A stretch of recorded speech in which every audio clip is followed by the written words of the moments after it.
Hello दोस्तों, आपका अपना यूट्यूब चैनल शशि सर में आप सभी का स्वागत है। मैं शशि सर आप सभी का उज्जवल भविष्य का कामना करता हूं। मैं आशा और विश्वास करता हूं कि आप लोग अच्छे होंगे और अपनी पढ़ाई अच्छे से कर रहे होंगे। आज हम लेकर आ गए हैं हिंदी प्रैक्टिस सेट 9, जो बहुत ही इम्पोर्टेंट क्वेश्चन है, जो परीक्षाओं में पूछे जाते हैं। उस तरह के प्रश्न लेकर उपस्थित हो गए हैं, तो बने रहिए हमारे साथ। और यदि आप लोगों को वीडियो पसंद आए तो वीडियो को लाइक कर दीजिएगा, शेयर कर दीजिएगा, और यदि चैनल पर पहली बार हैं तो चैनल को सब्सक्राइब कर लीजिएगा। आइए शुरू करते हैं आज का पहला सवाल। आज का पहला सवाल देखिए अपने स्क्रीन पर। आज का पहला सवाल है प्रश्न संख्या 1। प्रत्येक प्रश्न में एक शब्द के 4 विलोम शब्द दिए गए हैं। सही विलोम शब्द का चयन कीजिए। तो आपका पहला क्वेश्चन है, मितभाषी का विलोम शब्द क्या होगा? मितभाषी मितभाषी का विलोम शब्द क्या होगा? ऑप्शन ए है मुख होगा, बी है वचाल, सी है सौम्य और डी है स्वच्छंद। तो क्या होगा? आप लोग कमेंट के माध्यम से बताइएगा इसमें आंसर आपका क्या होगा, और लास्ट में अपना स्कोर ज़रूर बताइएगा कि आप लोगों का 31 क्वेश्चन में कितना आपका क्वेश्चन सही है और कितना गलत है, ये ज़रूर बताइएगा। तो इसका आंसर क्या हो जाएगा? तो यदि आप लोग ऑप्शन नंबर बी की ओर जा रहे हैं तो आपका आंसर बिल्कुल सही है। ऑप्शन नंबर बी करेक्ट होगा। ऑप्शन नंबर बी आपका सही होगा। मितभाषी का विलोम क्या होगा? वचाल। ऑप्शन नंबर बी आपका बिल्कुल सही है। मितभाषी मतलब होता है कम बोलने वाला, अल्पभाषी कम बोलने वाला, और वचाल मतलब होता है अधिक बोलने वाला। तो मितभाषी का क्या हो जाएगा? वचाल हो जाएगा। ऑप्शन नंबर बी आपका करेक्ट हो जाएगा। आइए दूसरा क्वेश्चन देखते हैं। दूसरा क्वेश्चन है, बास वास के अर्थ के सही विकल्प का चयन कीजिए। तो वास मतलब क्या होता है? वास मतलब एक होता है गंध, और वास मतलब एक होता है निवास। तो कौन सा ऑप्शन आपका सही हो जाएगा? तो ऑप्शन नंबर बी आपका बिल्कुल इसमें सही हो जाएगा। गंध और निवास, option number B is correct. आइए तीसरा क्वेश्चन देखते हैं। तीसरा क्वेश्चन में आपको बताना है अशुद्ध वर्तनी कौन सी है। तो अशुद्ध वर्तनी आपको बताना है। तो पहला ऑप्शन है अद्भुत, बी है व्यर्था, और सी है आशीर्वाद, और डी है व्याकरण। तो कौन सा अशुद्ध वर्तनी बताना है आपको, कौन सा हो जाएगा इसमें? तो ऑप्शन नंबर सी आपका बिल्कुल सही हो जाएगा, क्योंकि आशीर्वाद ऐसे लिखा जाता है, आशीर्वाद इस पर आसमानी रहेगा, तो आशीर्वाद इस तरह से लिखा जाता है। तो आपका ऑप्शन नंबर सी बिल्कुल सही हो जाएगा। आइए चौथा क्वेश्चन की ओर चलते हैं और चौथा क्वेश्चन देखते हैं। बालक ने पुस्तक पढ़ी होगी, वाक्य में प्रयुक्त कारक चिन्ह बताना है आपको कि कारक चिन्ह कौन सा है। तो पहला इसमें ऑप्शन है कर्म कारक, बी है अधिकरण कारक, और सी है करण कारक, और डी है कर्ता कारक। तो कौन सा ऑप्शन हो जाएगा? बताइएगा आप अपना आंसर बताइए। तो ऑप्शन नंबर आपका डी बिल्कुल सही हो जाएगा। कर्ता कारक है। बालक ने आया है तो कर्ता कारक, ने आया है तो कौन सा कारक हो जाएगा? कर्ता कारक, यानी ऑप्शन नंबर डी आपका बिल्कुल सही हो जाएगा। आइए अगला क्वेश्चन देखते हैं। अगला क्वेश्चन है कि वाक्यांश के लिए सही शब्द का चयन करना है। क्वेश्चन नंबर 5 में वाक्यांश के लिए सही शब्द का चयन करना है। तो क्वेश्चन नंबर 5 है, दीवारों पर बने हुए चित्र को क्या कहते हैं? वाक्यांश के लिए आपको एक शब्द बताना है। तो पहला ऑप्शन है कूट चित्र, बी है भित्ति चित्र, सी है स्तंभ कला, और डी है भित्तिक। तो इसमें आपका ऑप्शन कौन सा हो जाएगा? यदि आप ऑप्शन नंबर बी की ओर जा रहे हैं तो बिल्कुल सही है। ऑप्शन नंबर बी आपका बिल्कुल सही है। भित्ति चित्र कहा जाता है, दीवार पर बने हुए चित्र को भित्ति चित्र कहा जाता है। ऑप्शन नंबर बी सही होगा। अगला क्वेश्चन देखते हैं, क्वेश्चन नंबर 6। हिंदी में सर्वनामों की संख्या है। हिंदी में कितने सर्वनाम होते हैं? तो पहला ऑप्शन है 10, बी है 11, सी है 12, डी है 13। तो कौन सा ऑप्शन हो जाएगा बताइएगा। तो इसमें आपका ऑप्शन नंबर बी करेक्ट हो जाएगा। सर्वनामों की संख्या कितनी होती है? 11 होता है। तो option number B is correct. आइए अगला क्वेश्चन देखते हैं। अगला क्वेश्चन है, कोष्टक में दिए गए विराम चिन्ह का नाम क्या है? अब इस चिन्ह का नाम बताना है आपको कि कौन सा चिन्ह होगा ये। क्या ये पूर्ण विराम है, क्या ये अर्ध विराम है, क्या ये अल्प विराम है, क्या यह प्रश्नवाचक चिन्ह है? तो क्या हो जाएगा इसमें? आपका आंसर क्या होना चाहिए? सही आंसर क्या है बताइए। तो सही आंसर आपका इसमें ऑप्शन नंबर बी सही हो जाएगा। अर्ध विराम है, option number B is correct. इसमें देखिए पूर्ण विराम का चिन्ह ये हो गया, अर्ध विराम का चिन्ह ये होता है, अल्प विराम ये होता है और प्रश्नवाचक शब्द चिन्ह ये होता है।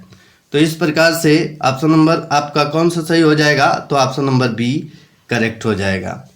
आइए अगला क्वेश्चन देखते हैं, क्वेश्चन नंबर 8। निम्नलिखित प्रश्नों में 4 विकल्प दिए गए हैं। इनमें एक तद्भव शब्द है। आपको तद्भव शब्द का चयन करना है। तद्भव शब्द बताना है जो संस्कृत का बिगड़ा हुआ रूप है, यानी संस्कृत का शब्द हिंदी में लाते समय कुछ उसमें परिवर्तन कर दिया गया है, उसी को तद्भव कहा जाता है। और संस्कृत का शब्द जो होते हैं वो तत्सम कहे जाते हैं। तो इसमें कौन सा आपका ऑप्शन होगा? तद्भव आपका चयन तद्भव आपको चयन करना है। तो पहला है कूदना, बी है कुर्दन और सी है करकट और डी है कृत्य। तो कौन सा ऑप्शन हो जाएगा? तो तत्सम रूप कुर्दन हो गया, करकट का तत्सम रूप हो गया और कृत ये संस्कृत का ही शब्द होता है। ये जिसमें लगा हो ये री वाला मात्रा, ये तत्सम शब्द ही होता है। आसमानी रा अधिकांश किस में जाते हैं? तो तत्सम में ही जाते हैं। तो इसमें आपका तद्भव रूप कौन सा हो जाएगा? तो ऑप्शन नंबर ए बिल्कुल सही हो जाएगा। बाकी सब क्या है? तत्सम रूप हैं, यानी संस्कृत के ही शब्द हैं। यानी हिंदी में और संस्कृत में ज्यों का त्यों ले लिया गया है। यानी हिंदी में संस्कृत के शब्द ज्यों का त्यों प्रयोग कर दिया जाए, उसी को तत्सम शब्द बोला जाता है। तो ऑप्शन नंबर कौन सा इसमें सही हो जाएगा? तो ऑप्शन नंबर ए बिल्कुल सही है। काल के बोध का संबंध किससे है? काल के बोध का संबंध किससे है? आंसर बताइएगा अपना। तो इसमें आपका आंसर हो जाएगा, पहला ऑप्शन दिया है यहाँ पर वचन, बी है क्रिया, सी है संज्ञा और डी है अव्यय। तो कौन सा ऑप्शन हो जाएगा? तो काल के बोध का संबंध किसे कहते हैं? तो ऑप्शन नंबर आपका बी बिल्कुल सही हो जाएगा। तो इसमें आपका आंसर क्या हो जाएगा? ऑप्शन नंबर बी आपका सही हो जाएगा, क्रिया। आइए अगला क्वेश्चन देखते हैं। अगला क्वेश्चन है इसमें आपका निम्नलिखित प्रश्न में विशेषण प्रयोग की दृष्टि से कौन सा वाक्य शुद्ध है? कौन सा वाक्य शुद्ध है इसमें बताना है। तो पहला ऑप्शन है आपका, अनेक छात्र हिंदी नहीं जानते हैं। बी है हजारों लड़का गरीब है। सी है कितने लड़का पढ़ रहे हैं। और डी है सेना में कितना घोड़े हैं। सेना में कितना घोड़े हैं। तो इसमें कौन सा आपका ऑप्शन हो जाएगा? तो ऑप्शन नंबर ए बिल्कुल सही हो जाएगा। अनेक छात्र हिंदी नहीं जानते हैं, ये बिल्कुल ही आपका सही हो जाएगा। Option number A is correct. आइए अगला क्वेश्चन देखते हैं। अगला क्वेश्चन है, निम्नांकित प्रश्न में विशेषण विशेष्य का कौन सा युग्म अशुद्ध है? अशुद्ध बताना है। तो पहला ऑप्शन है 2 किलो घी, बी है गोल पतला और सी है सुंदर लड़की और डी है श्रेष्ठतम व्यक्ति। तो कौन सा ऑप्शन इसमें अशुद्ध है तो ये बताना है। तो ऑप्शन नंबर आपका बी बिल्कुल सही हो जाएगा। गोल पतला ये अशुद्ध है, बाकी अन्य जो विकल्प दिए गए हैं वो सत्य है। तो ऑप्शन नंबर बी आपका सही हो जाएगा। आइए अगला क्वेश्चन देखते हैं। नीचे दिए गए विकल्पों में कौन सा शब्द पर्यायवाची नहीं है? कौन सा पर्यायवाची नहीं है ये बताना है। तो जल का पर्यायवाची शब्द कौन सा नहीं है इसमें, ये बताना है आपको। तो पहला ऑप्शन है इसमें सलील, बी है वारी, सी है नीर और डी है पयोधर। पयोधर तो कौन सा ऑप्शन हो जाएगा, तो ऑप्शन नंबर आपका डी बिल्कुल सही हो जाएगा, पयोधर। पयोधर मतलब क्या होता है, पयोधर मतलब होता है बादल। बादल यानी पयोधर यानी जल को धारण करने वाला क्या है, बादल। तो पयोधर बादल का पर्यायवाची शब्द है। बाकी सलील, वारी, नीर ये क्या हो जाएगा, जल के पर्यायवाची शब्द हो जाएंगे। तो ऑप्शन नंबर डी आपका बिल्कुल सही है। मुझसे चला नहीं जाता है वाक्य किस वाच्य का उदाहरण है, तो पहला है कर्तृवाच्य, बी है कर्मवाच्य और सी है भाववाच्य और डी है इनमें से कोई नहीं। तो इसमें बताइए आपका आंसर क्या आएगा। तो आपका आंसर यदि ऑप्शन नंबर सी है तो आपका आंसर बिल्कुल सही है। ऑप्शन नंबर सी भाववाच्य होगा। Option number C is correct.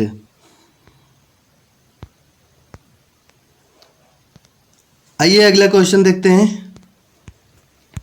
अगला क्वेश्चन है निम्नलिखित में कौन सा कपीस का सही संधि विच्छेद है।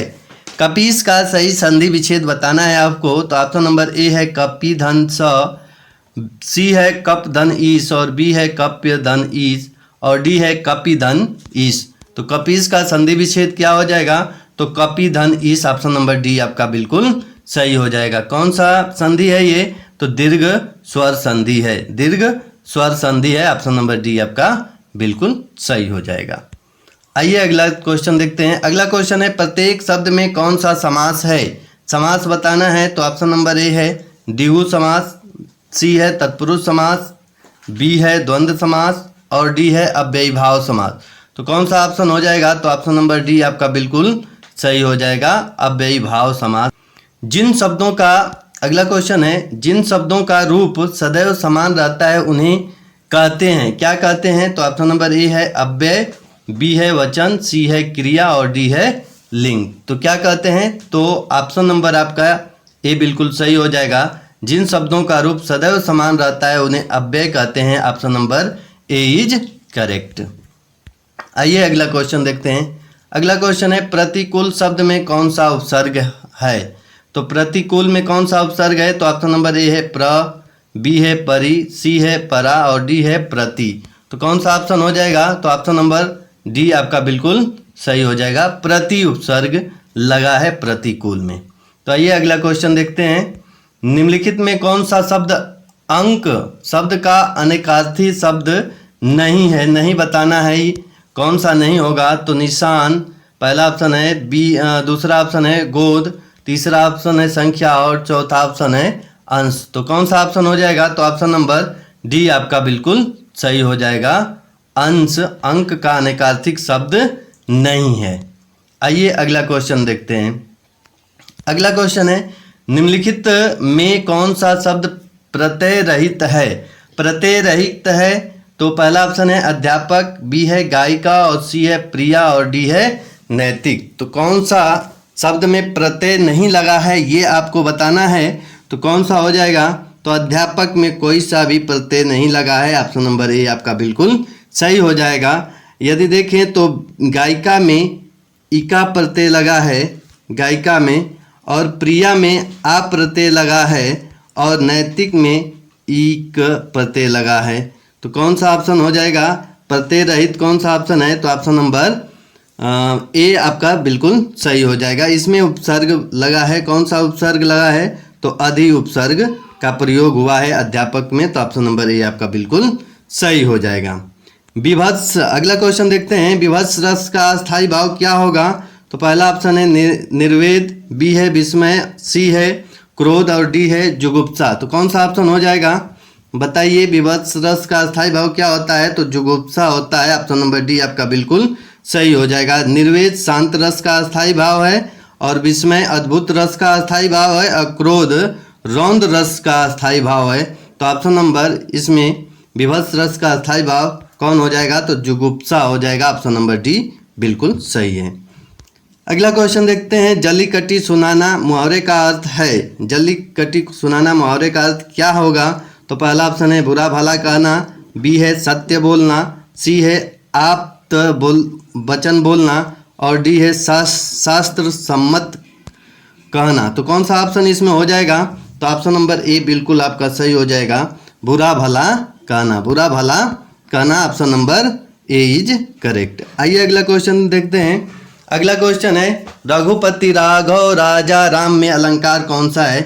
कौन सा अलंकार है? तो पहला ऑप्शन है विवत्सा अलंकार है, विरोधाभास अलंकार है, बी है पुनरुक्ति अलंकार है और डी है अनुप्रास अलंकार है। तो कौन सा अलंकार सही हो जाएगा? तो ऑप्शन नंबर डी आपका बिल्कुल सही हो जाएगा, अनुप्रास अलंकार हो जाएगा। यहाँ पर र वर्ण की आवृत्ति बार बार हो रही है, इसलिए क्या होगा? ये अनुप्रास अलंकार होगा। Option number D is correct. आइए अगला क्वेश्चन देखते हैं। अगला क्वेश्चन है, अपनी पगड़ी अपने हाथ लोकोक्तियां का अर्थ क्या होगा?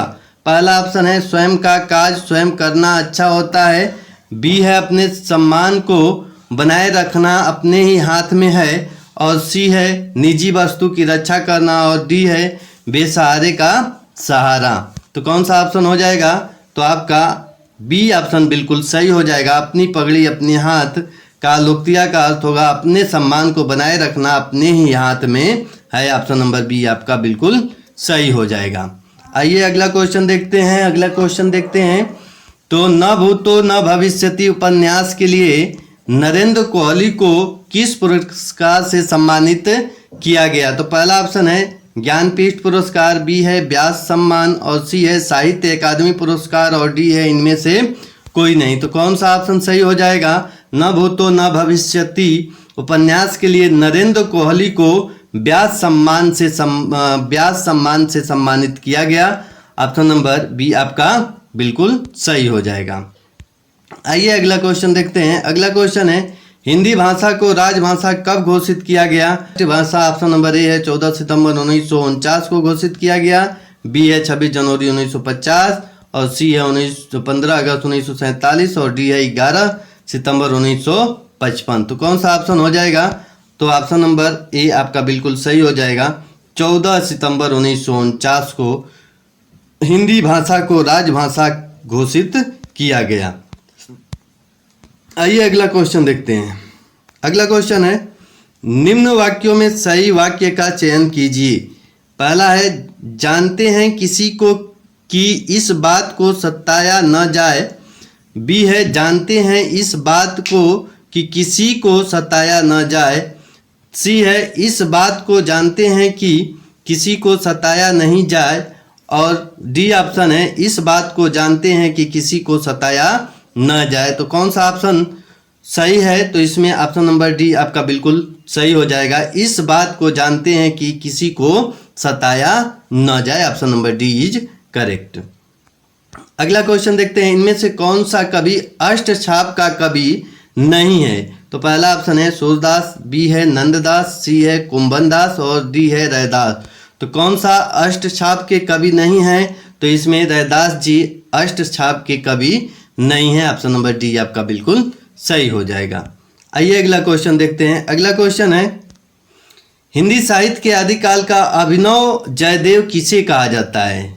किसे कहा जाता है? तो ऑप्शन नंबर ए है चंद्रवरदाई को, बी है विद्यापति को और सी है पुष्पदंत को और डी है जगनिक को। तो किसको कहा जाता है?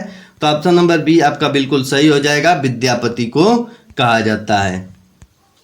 अगला क्वेश्चन देखते हैं, वर्षा का उचित बहुवचन लिखिए। बहुवचन वर्षा का क्या होगा? तो पहला ऑप्शन है वर्षाएं, बी है वर्षाओं और सी है वर्षा और डी है वर्षा गण। तो क्या हो जाएगा? तो ऑप्शन नंबर सी बिल्कुल आपका सही हो जाएगा, वर्षा का बहुवचन वर्षा ही होता है। वर्षा का बहुवचन वर्षा ही होता है। तो ऑप्शन नंबर सी आपका बिल्कुल सही हो जाएगा। हिंदी में वचन के कितने भेद हैं? पहला है 1, बी है 3, सी है 2 और डी है 4। तो कौन सा ऑप्शन हो जाएगा? तो हिंदी में वचन कितने हैं? तो हिंदी में 2 वचन होते हैं, एक होता है एक वचन और दूसरा होता है बहुवचन। तो हिंदी में 2 वचन होते हैं। ऑप्शन नंबर सी आपका बिल्कुल सही हो जाएगा। मगरमच्छ का स्त्री लिंग है, मगरमच्छ का स्त्री लिंग क्या होगा?